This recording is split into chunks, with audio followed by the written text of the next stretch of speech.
श्री स्वामी समर्थ. मी शीतल तुम्हा सगळ्यांचं स्वागत करते माझ्या यूट्यूब चॅनल शीतल्स कॉर्नरमध्ये. हा आहे अर्चितच्या बड्डे सेलिब्रेशनचा सेकंड व्हिडिओ. फर्स्ट व्हिडिओमध्ये मी त्याच्या बड्डे डेकोरेशन आणि बड्डे केक दोन्हीही दाखवलं आहे. तुम्ही तो व्हिडिओही बघितला नसेल तर चेकआउट करू शकता. आता बघूया पुढचं सेलिब्रेशन. एरवी व्यवस्थित औक्षण करून घेणारा अर्चू काल मात्र कोणाकडूनच औक्षण करून घेण्याच्या मनस्थितीत नव्हता, कारण त्याचं सगळं लक्ष केकवर होतं आणि त्याला तो लवकरात लवकर कटिंग करायचं होतं. आणि अर्थातच पाहुणे भरपूर होते, लेडीज भरपूर होत्या, त्यामुळे औक्षणासाठीही वेळ लागत होता.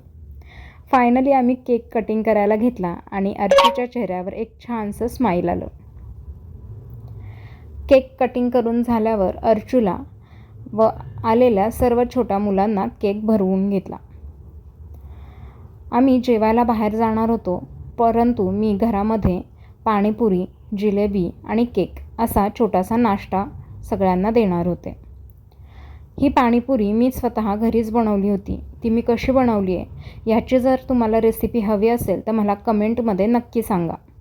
येणाऱ्या व्लॉग्समध्ये मी ही रेसिपीही नक्की शेअर करेन.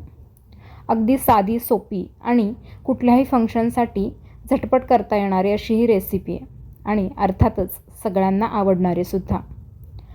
सगळ्यात अगोदर सगळ्यांना पाणीपुरी सर्व केली व त्यानंतर जिलेबी आणि केक. आमच्या सातार साईडला 15 ऑगस्ट आणि 26 जानेवारीला जिलेबी खाण्याची पद्धत आहे. तुमच्या इकडेही आहे का? मला नक्की सांगा. त्यानंतर आम्ही गेलो जेडीज बिर्याणी हाऊसमध्ये. हे एक बिर्याणी हाऊस आहे जिथे व्हेज आणि नॉनव्हेज दोन्ही प्रकारच्या बिर्याणीज खूप छान मिळतात.